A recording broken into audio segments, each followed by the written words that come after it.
Olá, olá! Vamos a mais uma aula? Vamos! Olha só, hoje nós vamos falar sobre estrutura da palavra, tá? É uma aula, assim, muito importante. Depois desse conteúdo de estrutura da palavra, nós vamos estudar processos de formação de palavras. E se você não estiver preparado, tá? Se você não entender quais são os componentes que formam uma palavra, realmente as coisas vão ficar difíceis, né? Se você prestar atenção, a partir de agora, nossa, vai ser, ó, mamão com açúcar, ok? Então, vem comigo. Deixa seu caderninho de anotações aí do lado, pega a lapiseira ou então lápis, tá? Deixa aí do ladinho para se surgir uma dúvida, você anotar tudo, combinado? E não perder nada, ok? Teve dúvida, anotou para a gente poder depois conversar sobre ela, ok? Então, vamos lá. Olha só, vou dividir com você aqui, tá? Um resuminho que a gente tem aqui sobre estrutura da palavra, ok? Olha só, essa aula de estrutura da palavra, ela está dividida em 3 partes, tá? Então, nós vamos começar hoje, nós vamos ter a parte número 1, nós vamos começar, então, entendendo, né? Vou crescer aqui um pouquinho, vamos crescer na vida, Lara, muito bem. Nós vamos começar entendendo, tá? Como é que as palavras são formadas, tá? Você sabia que as palavras, elas, na verdade, elas formam um todo, né? Elas são um todo significativo, tá? Mas elas têm estruturas menores, não é? Então, assim, todas as palavras são compostas de estruturas menores que juntas formam, então, um significado, ok? Essas estruturas menores é exatamente o que a gente vai estudar agora. Então, por exemplo, tem a palavra cachorrinhos, né? Vou pegar uma canetinha aqui para mim, você já sabe que eu adoro. Vem cá, olha só. Eu tenho a palavra cachorrinhos, então. Essa palavra, ela é formada de unidades menores. Quais são? Por exemplo, eu tenho a estrutura cachorro, que é a estrutura que carrega o quê? O significado, né? Ela traz o conceito do que é um cachorro. Combinado? Aí eu tenho o in. Esse in já é uma outra estrutura. Ele já traz para mim uma ideia de que o elemento é pequeno, da ideia de diminutivo, enfim. Eu tenho o O. O O me remete à ideia de masculino, de animal macho. Eu tenho a letra S, que me remete à ideia de plural. Então, repare que a palavra cachorrinhos, ela é formada por uma série de unidades menores, tá? Cada pedacinho de unidade que tem significado é chamado de morfema. Então, por exemplo, o S indica plural? Sim, então ele é um morfema, porque ele tem significado. A letra O me remete à ideia de masculino? Sim, então ele é um morfema, tem significado. O I indica para mim diminutivo? Sim, tem significado, é um morfema. Cachorro traz para mim uma ideia de cão, de alguma coisa que existe no universo? Sim, então é outro morfema, tá bom? Ou seja, a palavra é um conjunto de morfemas, tá? Que formam um significado único, mas que, na verdade, eu consigo dividir, né? Porque esses elementos têm realmente significados menores, ok? Então, vamos lá. Os morfemas são o que, Lara? Qual é o conceito de morfema, então? Então, morfema é o seguinte, as palavras, elas podem ser subdivididas, né? Em estruturas significativas e cada estrutura, cada pequena estrutura dessa que tem um significado é um morfema diferente, tá? É um elemento mórfico diferente. O morfema também tem o nome de elemento mórfico. Então, por exemplo, aqui, cachorro é um morfema, in é um morfema, o é um morfema, s é um morfema. Por quê? Porque são estruturas, tá? Que separadamente têm um significado. Ok? Quando eu junto tudo isso, eu tenho uma palavra, eu tenho uma significação maior. Mas esses elementos mórficos, ou morfemas, como você preferir chamar, tá? Eles realmente têm um significado único, e se eles têm um significado, mesmo estando sozinhos, mesmo sendo menores, eles são morfemas, ok? Então vamos lá, nós já sabemos o que são morfemas, né? Nós temos na língua portuguesa basicamente 5 tipos de morfema. Lara, quais são esses 5 tipos de morfema aí? Primeiro tipo de morfema, radical e raiz. Segundo tipo de morfema, vogal temática. Depois nós vamos estudar as vogais e as consoantes de ligação só para você saber que elas não são morfemas.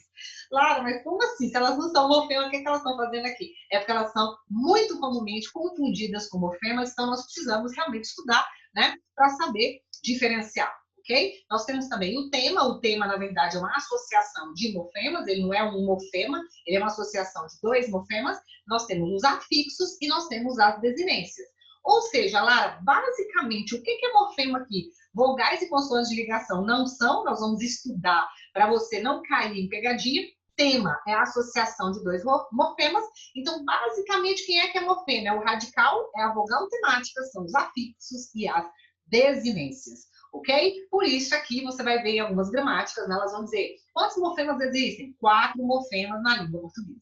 ok? Agora, existem outras que vão colocar que são 5, exatamente por causa do tema, mas o tema, na verdade, é a soma do radical, tá? Mais a vogal temática, ou seja, de 2 morfemas, morfema 1 e morfema 2. Combinado? Vamos lá. Olha só, tipos de morfema, então, tá? Eu tenho aqui radical e raiz, nós vamos estudar, nós vamos começar estudando pelo radical e pela raiz, tá? Esse tipo de morfema que é tão importante aí. Depois nós vamos estudar outro morfema que é super relevante, que é a vogal temática. E depois nós vamos entender por que vogais e consoantes de ligação não são morfemas, tá? Você não vai cair nessa pegadinha. O meu não cai nisso aí, ok? Então vamos lá. Primeiramente, raiz e radical. Lara, o que eu tenho que saber deles? A raiz e o radical, na verdade, são a base vocabular. Elas são a base significativa do vocábulo, tá? Elas vão carregar realmente o significado das palavras, ok? Olha só.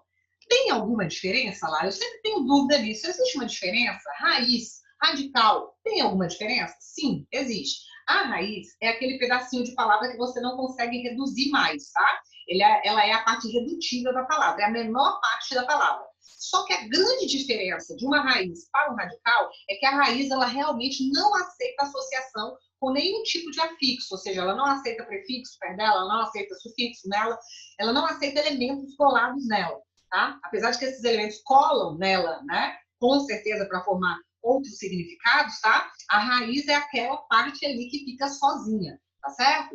E outra, né? A raiz tem toda uma conotação etimológica, todo um estudo que você tem que fazer histórico para entender o que é uma raiz. Então, por exemplo, eu tenho aqui o verbo reduzir, tá? O que é a raiz desse verbo? É dus. Esse elemento irredutível, menos do que isso eu não posso fazer, tá? Esse re é um prefixo, esse i aqui é um sufixo, então o dus é a parte irredutível. Eu não consigo reduzir mais do que isso aí. Irredutível. Eu tenho dut, que é realmente a minha raiz. Essa palavra, se você estudar na etimologia, você vai ver lá atrás que dus tem uma relação com reduzir. Você vai ver lá atrás que esse dut tem uma relação semântica com essa questão aí de irredutível, tá bom? Então, repara que eu tenho reduzir, esse dus aí de reduzir, ele vai ficar alterado dentro da palavra irredutível. Irredutível é uma coisa que realmente eu não posso reduzir, é assim?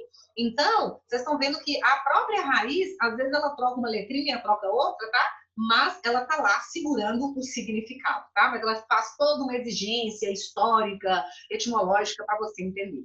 Não é isso que cai mais. O que cai mais para você é radical. Radical, sim. Ele realmente aparece mais. Por quê? Porque ele é um morfema que segura a significação. Claro, mas a raiz também segura a significação. Pois é, mas o radical é a palavra, é a estrutura que se repete dentro da palavra. É aquela parte que vai se repetir, é aquela parte que realmente aceita, né, que outros elementos se associem a ela para formar novos significados, tá? É realmente aquela base da palavra que hoje você olha e percebe o significado. Tá bom? Então, por exemplo, no verbo vender, para você encontrar o radical, basta que você retire o R e a vogal temática.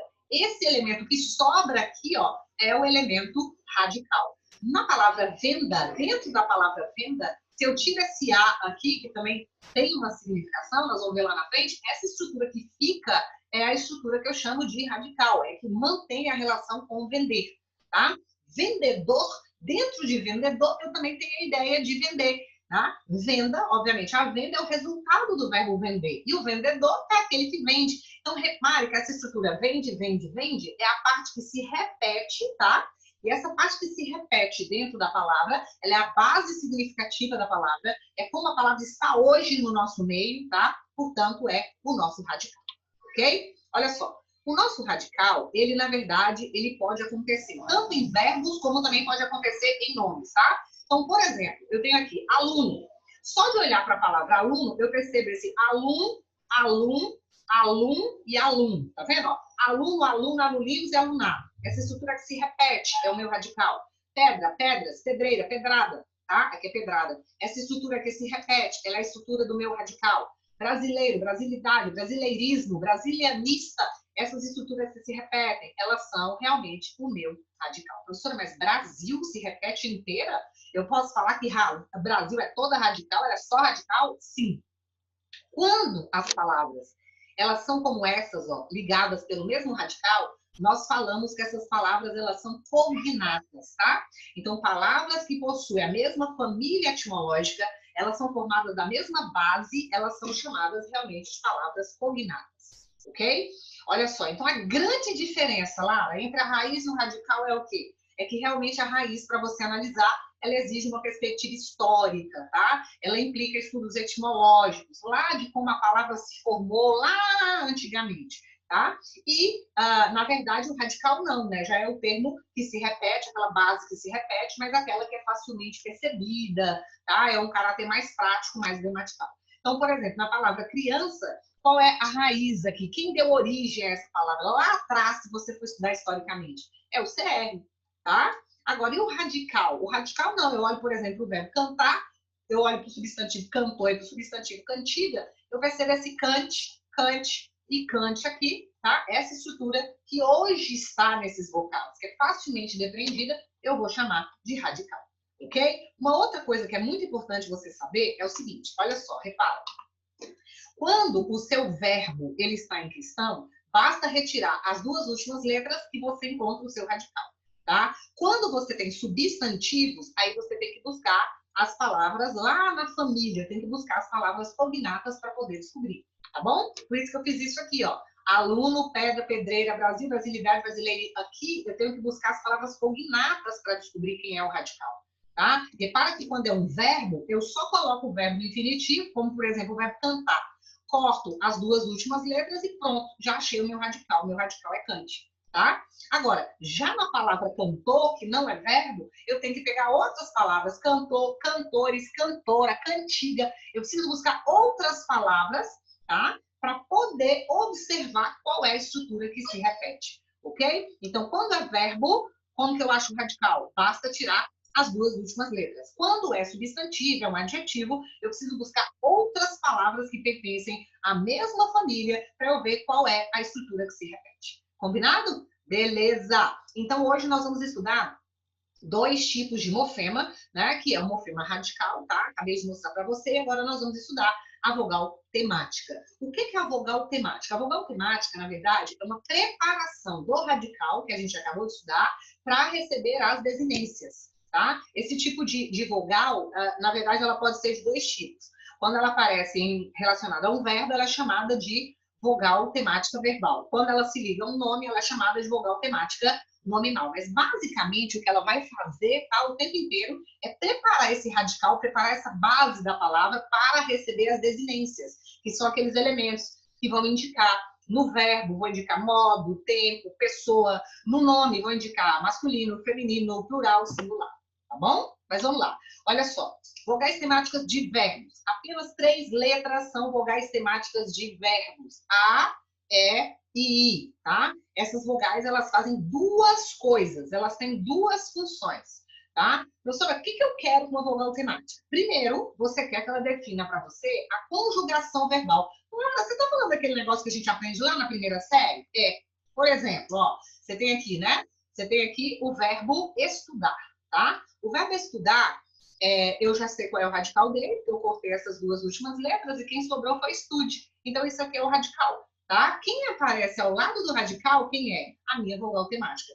Quando a vogal temática é a letra A, o meu verbo pertence à primeira conjugação, ok? Quando eu tenho verbos terminados em ER ou OR, a vogal temática é a letra E. Mesmo no verbo terminado em OR, a vogal temática é a letra E. Observe. Atender. Se eu corto as duas últimas letras, quem sobra, esse atende aqui, ó, é o meu radical, tá? Essa vogal que fica do ladinho aqui do radical, ó, ela realmente é o que eu chamo de vogal temática, e sendo ela a letra E, ela indica que o meu verbo é da segunda conjugação. Conjugação é um modelo, tá? Ele segue o segundo padrão de conjugação de verbo que você encontra lá na gramática, tá? Se o verbo for terminado em OR, como é o caso do verbo por, nós vamos estudar a etimologia do verbo, vamos perceber que o caso do verbo por exemplo, ele lá no latim, ele é o verbo poer, tá? Então, a vogal temática dele também é a letra E. Apesar de hoje, no infinitivo, ele não ter a letra E, tá? A vogal temática dele também é a letra E, por uma razão etimológica, ok? E o verbo, como, por exemplo, o verbo assumir, tem como vogal temática a letra I, portanto, ele é um verbo de terceira conjugação. Combinado? Verbos terminados em AR, primeira, ER ou OR, segunda, e verbos terminados em IR são verbos que pertencem à terceira conjugação. Então, repara que eu te falei que as vogais temáticas de verbos, as letras A, E, I, elas fazem duas coisas para você. A primeira coisa que elas fazem é, elas indicam a conjugação do verbo. Foi isso que a gente viu agora. E a segunda e última coisa, elas formam o tema. Lara, o que é um tema? Lembra que eu falei do tema no início da aula? Que ele não é um morfema, ele na verdade é uma associação de morfemas? Olha só, olha que fácil. O tema nada mais é senão isso aqui, ó. Toda vez que você pega um radical, tá? E soma esse radical a uma vogal temática, você tem o que nós chamamos de tema. Lara, o que é um tema, tá? Olha, quando o radical ele está ali diante de você, ele normalmente parece um elemento incompleto, é como se ele fosse um pedaço de palavra, tá? A vogal temática, ela chega e fica do ladinho daquele pedaço de palavra. Então, ela forma um tema, que é uma estrutura que facilmente consegue se transformar em outras estruturas. Exemplo, olha só, eu tenho aqui o verbo estudar. Se eu retiro as duas últimas letras, quem é que sobra? Estude. Então, estude é meu radical, tá? Como esse verbo é terminado em AR, a vogal temática dele é a letra A. Então, se eu somo o radical estude mais a vogal temática A, qual é o tema do verbo? Estuda. Por que a gente fala que o tema na verdade, a associação do radical com a vogal temática? Porque depois que acontece esse tema aqui, ó, fica fácil de você conjugar o verbo. Quer ver? Eu vou conjugar no pretérito imperfeito. Eu estudar, vá. No plural, eles estudam. Tá vendo? Eu consigo acrescentar as desinências e modificar esse verbo. Então, é por isso que a gente fala, a vogal temática, essa letra aqui, ó, ela prepara o radical para receber as desinências, né? E para isso ela forma, então, o que nós chamamos de tema, tá? Olha um outro exemplo aqui, ó. Olha esse outro exemplo que eu trouxe para você aqui. Olha só, eu tenho ó, o verbo atender, eu cortei as duas últimas letras, quem sobrou foi atende, que é o meu radical, tá? Esse verbo é terminado em ER, quando ele termina em ER, a vogal temática é a letra E.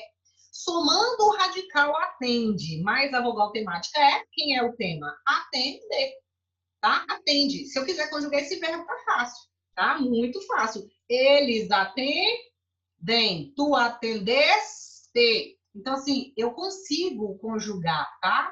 Ela atenderia, eu atenderei. Depois que eu tenho um tema, eu preparei o meu radical para receber as desinências, tá? Então, é por isso que a gente fala que realmente a vogal temática de um verbo, né? Que são essas três possibilidades aqui, ó. A, E, I, elas vão fazer de duas uma. Ou elas vão indicar a conjugação verbal, ou então elas vão formar o tema. Na verdade, Lara, não é ou, né? É i, com certeza.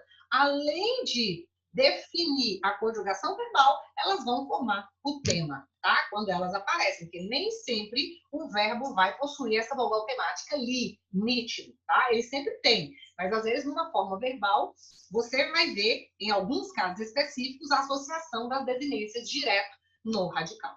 Combinado? É isso, então. Olha só, nós agora vamos para as vogais temáticas nominais, aquelas que aparecem em substantivos, aparecem em adjetivos, tá? São três. Quais são elas? As letras A, E e O. Lembrando que essas vogais temáticas, elas sempre são átonas, sempre. Elas sempre são letras fracas, elas nunca vão ser letras que vão ter acento, por exemplo, tá? Outra coisa, a vogal temática de nome, ela topa qualquer parada com você. A única coisa que ela não faz é indicar o gênero. O que é gênero? Gênero é masculino e feminino. A vogal temática não indica masculino e feminino. Clara, o que a vogal temática de um nome faz? Ela só pode fazer uma coisa na vida dela. Ela só forma o tema, tá? Ela não pode ser tônica, ela é sempre átona. Ela não pode indicar masculino e feminino. A única coisa que ela forma é um tema. Clara, me mostra. Olha só. Nós acabamos de ver o que é um tema. O tema não é a soma de um radical mais uma vogal temática? É a mesma coisa aqui. Só que ao invés de acontecer com o verbo, vai acontecer com o nome, seja um substantivo, um adjetivo. Exemplo. Eu tenho aqui a palavra carros. Carros, carroça, carroção. Vocês vão ver que a estrutura que se repete é car. Beleza. Então, aqui eu tenho o meu radical. Tá? Eu vou ter a letra O, que é uma vogal temática. Lara, pelo amor de Deus, a letra O não é vogal temática. A letra O é uma desinência que indica que a palavra está no masculino. De jeito nenhum. tá? Essa letra O aqui, ó, não é ela que indica que a palavra está no masculino, não, tá? Na verdade, você sabe que a palavra está no masculino porque ela não tem a letra A, tá? Vai lá, como assim? Olha só, é fácil de entender. Quando uma palavra tem a letra S, você sabe que ela está no plural. Quando essa palavra não tem a letra S, como é o caso aqui, ó, não tem, você sabe que ela está no singular, não é isso? Então, a letra S, ela indica plural, tá? Plural. Se ela não aparecer, é singular. A mesma coisa acontece com a letra A. A letra A, ela indica feminino. Quando ela não aparece, tá? Ela está indicando masculino. A falta dela indica masculino, ok? Então, essa letra O não está indicando gênero, ela não está aqui para indicar masculino e feminino. Se ela não está aqui para isso, eu tenho uma vogal temática. Somando radical mais vogal temática, carro. Tá bom? A partir daqui eu posso fazer carrocinha, carrossel, eu posso fazer carroção, carros, tá? E assim sucessivamente. Outro exemplo, eu tenho aqui a palavrinha casas. Casa, casebre, casarão, casita. Quem se repete? Casa. Quem se repete? Casa. Então, essa estrutura é minha base, essa estrutura é meu radical, tá? Agora, vamos checar. Existe casos? Casos, claro, existe. Mas esse caso aí que você pensou é masculino da palavra casa? Não, não é masculino da palavra casa. Se esse casos não é masculino da palavra casas, esse A não está indicando gênero. Se ele não está indicando gênero, isso aqui é uma vogal temática. Ô, Lara, me mostra um A que seria indicação de gênero. Quando eu falo, por exemplo, menina, o A de menina é um A que indica gênero. Por quê? Porque se eu trocar menina por menino, eu tenho a diferença de masculino para feminino. Aqui não. Quando eu troco casas por casos, eu não percebo a diferença de masculino para feminino. Tá vendo? Se eu não percebo essa diferença, porque casos não é o masculino de casas, quer dizer que essa letra A é uma vogal temática. Tá? Quando ela tem o contrário, quando ela tem o feminino e o masculino, ela se chama desinência nominal de gênero. Porque a desinência nominal de gênero é que indica masculino e feminino. A gente não pode esquecer de que a vogal temática ela jamais indica o gênero, tá? Jamais. Então, somando o radical caso mais a vogal temática A, eu tenho o tema casar. Tá? Depois daqui eu consigo formar outras palavras, casas no plural, casarão, ó, casamento e assim sucessivamente, ok? Olha só, observação importante, tá? Eu já falei, mas não custa. Olha lá, a vogal temática não indica gênero, ou seja, não indica masculino e feminino. Exemplo, mesa. Por que o A é vogal temática? Porque meso não é o masculino. Pente, tem pento, tem penta. Não. É vogal temática, porque não está indicando masculino. Livro, tem livra? Não. Então, não está indicando masculino. É vogal temática, tá? Quando essa letra não indica, não está indicando a diferença de masculino e feminino, eu tenho vogal temática. O que é o tema? Relembrando, é a soma do radical mais a vogal temática. Ok? Pode acontecer em verbos e pode acontecer em nomes, tá? O que acontece? Existem algumas palavras que, observações importantes, tá? Existem algumas palavras que elas não vão formar o tema. Olha só, a vogal temática nem sempre vai aparecer. Por isso existem palavras que a gente diz que elas são atemáticas. Por que atemáticas? Porque elas não formam o tema. O tema não é a radical mais a vogal temática? Então, se eu não tiver a vogal temática, eu não vou ter tema, tá? Isso pode acontecer. Olha só, eu tenho aqui, ó, avisei. O verbo é avisar. Cortei o L, cortei o A, quem sobrou? Aviso. Aviso é meu radical. Quando o verbo é avisar, a vogal temática é a letra A. Só que a letra A não apareceu, ó. Esse ei já é a desinência do verbo. Não apareceu. Então, esse verbo é um verbo atemático. Ele não tem tema, tá? Olha o verbo dirigir. Dirigir. Se você cortar o I e cortar o R, você tem dirige. Esse pedacinho é o radical, é a parte que vai se repetir, tá? Mas o verbo dirigir termina em R. A vogal temática é a letra I. Não aparece a letra I na forma verbal dirijo. Esse O aqui, ó, ele na verdade não é a vogal temática. Então eu digo que eu tenho aqui uma palavra atemática, ok? Porque não tem vogal temática, tá? Nomes que terminam em consoante, por exemplo, mesmo estando no singular, como por exemplo a palavra lápis, a palavra néctar, a palavra mar, a palavra luz, são palavras atemáticas também. Então isso não acontece só com o verbo, não. Isso acontece com o nome também, tá? Elas, na verdade, elas são inteiras radical. lapiseira. Tá vendo? Ó? Da palavra lapiseira, a palavra lápis se repete inteira. Então, lápis já é o radical sozinho. Ele não tem vogal temática associada. Nectarina, tá? Néctares, tá vendo? A estrutura néctar se repete inteira. Então, ela já é o radical. Não tem vogal temática associada, é uma palavra atemática.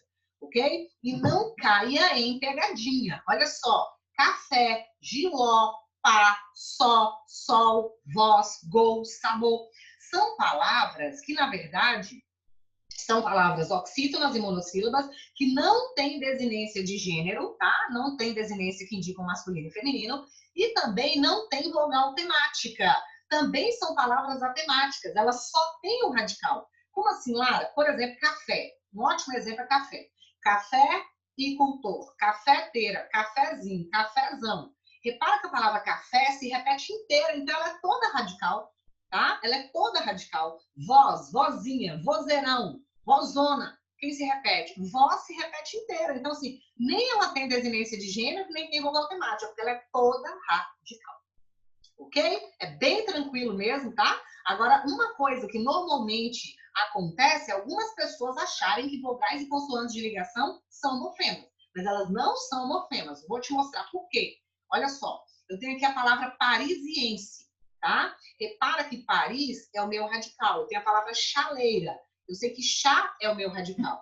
Essa estrutura ense e essa estrutura eira são sufixos, tá? São elementos que eu coloquei para formar essas palavras aí.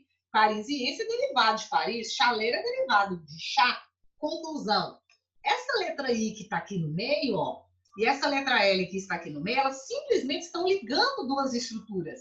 Para ser um morfema, lembra lá atrás, ó, quando a gente falou, para ser um morfema, você precisa ter sentido. Morfema, olha aqui, as palavras podem ser subdivididas em estruturas significativas menores. Então, para ser um morfema, você precisa ter sentido, tá? A vogal temática, eu já te mostrei os sentidos que ela tem, já te mostrei os significados, as funções que ela pode desempenhar. O radical, ela traz a base significativa, tá? Agora, o que um L desse e o que uma letra I dessa trazem de significado?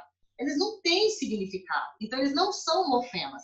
A única coisa que eles fazem aqui é só uma questão fonética, é facilitar a pronúncia, tá? Porque se não tivesse esse I, seria parisense, tá vendo? O S, esse som de S da palavra Paris, ia virar um Z, tá? Por quê? Parisiense. Ah, professor, mas aqui vira também. Pois é, mas com certeza isso aí, ó, com a variação linguística, ficou dessa forma, tá? Esse I está simplesmente aqui para resolver uma questão fonética, para melhorar, para facilitar a forma como a palavra é pronunciada. Mesma coisa em chaleira, que seria o chaeira, né? A gente fala chaleira, o L simplesmente é uma consoante de ligação. Elas não são morfemas, ok? Então, ó, quero pedir a você que releia o que você aprendeu nessa aula, assista novamente se for necessário e agora parta para a resolução de exercícios, ok? Se ficou com alguma dúvida, deixa anotadinha aí para que a gente possa saná-la na nossa aula ao vivo, tá? Ou nos plantões ou nas monitorias, combinado? Um abraço para você e até a próxima aula.